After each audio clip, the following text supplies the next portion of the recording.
I know that they're entering into a lawsuit now, and I applaud it. I applaud it because this is a sport. This is how we provide for our families, and there's a level of integrity that needs to be involved, no matter who you are, no matter what you got going on. When you have, I lost the word I was going to use. When you have violated that integrity, you have now given me the ability to violate everything else.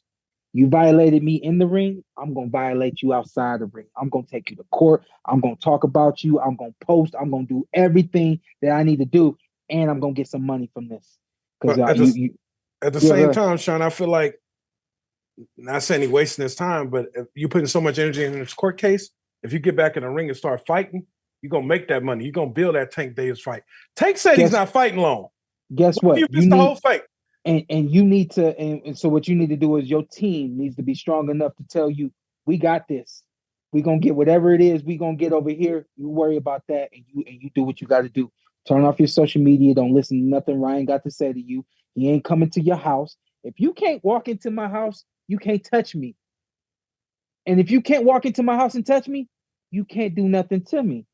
But all these fighters on social media, all these people on social media being affected by the things that's being said, I don't get affected by none of it because none of it touches it. Sean, you also come from a different generation, and you're not a social media guy. Yeah. And you've never been beat like that. Yeah. Yeah. Well, I mean, again, you relive it when you want to relive it. You don't relive it because somebody else is talking about it, So you're right, though. I'm not, from that from I'm not. I wanted to see Devin in the ring, bro. I just want to see Devin. Devin Haney. I want to see Devin Haney. The lawsuit needs to happen. You need to put your foot in this shit and and dig into it. Dig into it. He off for a year anyway, so he ain't gonna be active. Everything he gonna do is this anyway. That kills me. You have the ability to fight. Go fight. Make sure that your team over here is strong enough to do what needs to be done. Guess what? You gonna make money over there, and you come back over here and say, "Oh yeah, by the way, we got this for you." You're not supposed to be paying attention to that. Whenever they ask you to come in and give whatever you got to do, you do it, and then you go right back to the fight. You go right back to fighting. You go right back to boxing.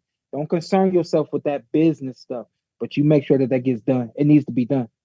Hey, so I'll tell you, whatever happened to the purse bid for one of his belts or somebody's belts? I think for Sandor Martin and all that. I think so. I thought it was Joe Cordina, but it could be Sandor Martin. I think it was Sandor Martin. Yeah, well, I know. Yeah, it was Sandor Martin. That was his mandatory. I think it came out in the lawsuit. He had to pay $300K for Martin to step aside so he could go ahead with the Ryan Garcia fight. And ultimate. Wow. So go ahead. I'll just say, oh wow, I didn't know that. Yeah, and so WBC, I believe, made him champion in recess, and then they elevated Alberto Puello, and so now I think Alberto Puello and Sandor Martin got to fight each other.